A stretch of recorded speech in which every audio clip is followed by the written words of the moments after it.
existe aí, assim, vários setores da economia que estão sendo afetados por essa medida, né?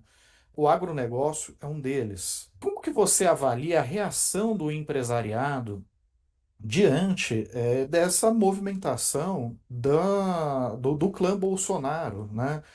Eu imagino que, por exemplo, o setor do agronegócio deve estar se sentindo traído, porque foi tão parceiro de Bolsonaro ao longo das últimas campanhas, sempre apoiou as suas iniciativas. Alguns, inclusive, chegaram a financiar aquela bagunça em Brasília no 8 de janeiro e tal.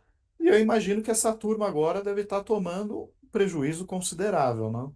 Olha, Rodrigo, esse tarifaço, se de fato o Trump mantiver essa decisão, cai como uma bomba sobre esses aliados do Bolsonaro. Gente que financiou campanha, que financiou quebra-quebra, que foi, beneficiada por medidas do governo Bolsonaro ao longo dos 4 anos. Aliados de fato do governo Bolsonaro estão sendo atingidos.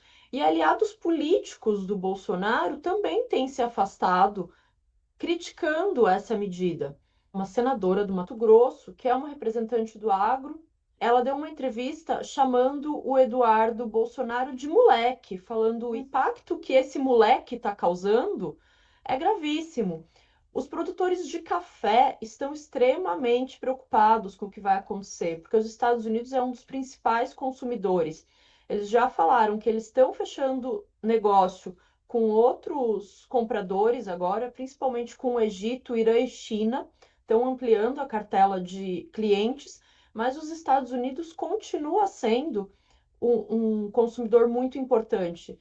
Então, isso que o Eduardo Bolsonaro conquistou para o país e está se vangloriando ainda por cima de ter conquistado, de fato, eu acho que deu uma estremecida no apoio do Bolsonaro. E ela atribui até a instalação da tornozeleira eletrônica no Bolsonaro à má conduta do Eduardo Bolsonaro. Aliás, Mari, como é que fica a situação do governador paulista, Tarcísio de Freitas, que enfim, apontar o tempo todo cotado como o candidato à sucessão de Jair Bolsonaro, né? E que a mídia vinha construindo com zelo a imagem de um bolsonarista moderado. Não sei se isso é possível, se isso é viável, se não é uma contradição em termos, mas como que fica a situação dele nesse contexto, tendo em vista que o estado de São Paulo é, é o estado que mais vai ser atingido por esse tarifaço, né? As empresas que mais vão sofrer os impactos, dessa elevação de tarifa estão no estado de São Paulo. Olha, Rodrigo, esse está em maus lençóis. O governador de São Paulo está numa posição inglória nesse momento, porque ele, vestindo a camisa de bolsonarista moderado, ele tenta ainda manter, né, esse jogo. Então ele vai, agrada o Bolsonaro, daí apanha do empresariado paulista. Daí vai, tenta defender o empresariado paulista, apanha do clã Bolsonaro.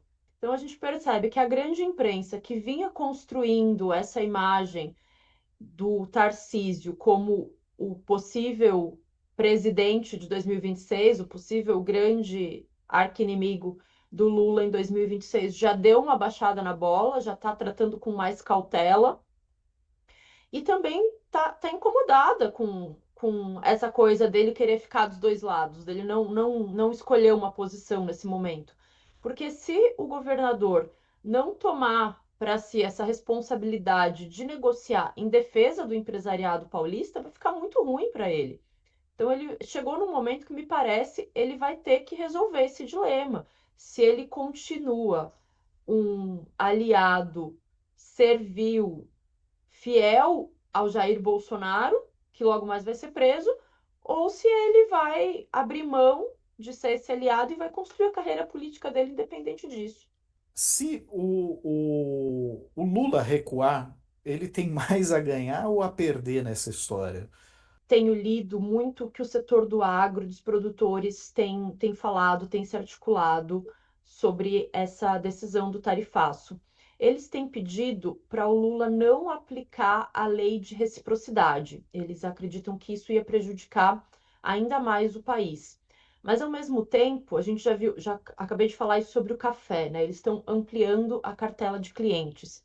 A indústria da carne também já está trabalhando para isso, para ampliar a cartela de clientes, tirar o foco só dos Estados Unidos.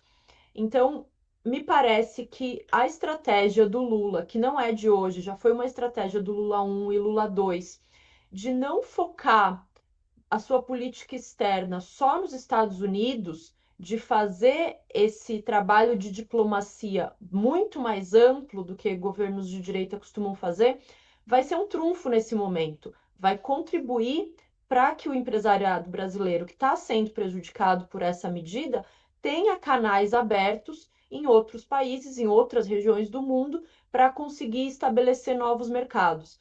Então, eu acho que é um momento que o governo sai das cordas pela primeira vez, depois de muito tempo, e tem chance de virar o jogo a seu favor. Para encerrar, Barrocal, eu queria só que você comentasse um pouquinho sobre o Eduardo Bolsonaro. Porque parece já haver uma certa fissura dentro do campo da direita em relação ao papel que ele está desempenhando nesse processo. Há quem veja que ele está um tanto desvairado, tacando fogo no picadeiro. Você percebe que já existe, de fato, uma fissura no campo da direita em relação a esse radicalismo do Eduardo Bolsonaro? Sim, Rodrigo, essa fissura existe, mas eu entendo que é algo curioso, porque Eduardo Bolsonaro não tem agido por conta própria. Ele não foi para os Estados Unidos conspirar contra autoridades brasileiras sem ter combinado com o pai. Então, quem ataca Eduardo Bolsonaro, na verdade, gostaria de atacar e Jair Bolsonaro só não tem coragem de fazer isso, porque afinal, Jair Bolsonaro é um bom cabo eleitoral do direitismo, tem muitos eleitores fiéis e esses eleitores aí no ano que vem vão ter que escolher em quem vão votar. Então, Rodrigo, objetivamente, sim, Eduardo Bolsonaro virou um bode expiatório nessa crise toda, mas a fissura no direitismo é real. Inclusive por conta aí de algo que a gente acabou de abordar, financiadores de campanha, empresários graúdos, gente que vai perder dinheiro em razão do tarifaço de Donald Trump e o clã Bolsonaro é parceiro direto dessa retaliação americana ao Brasil.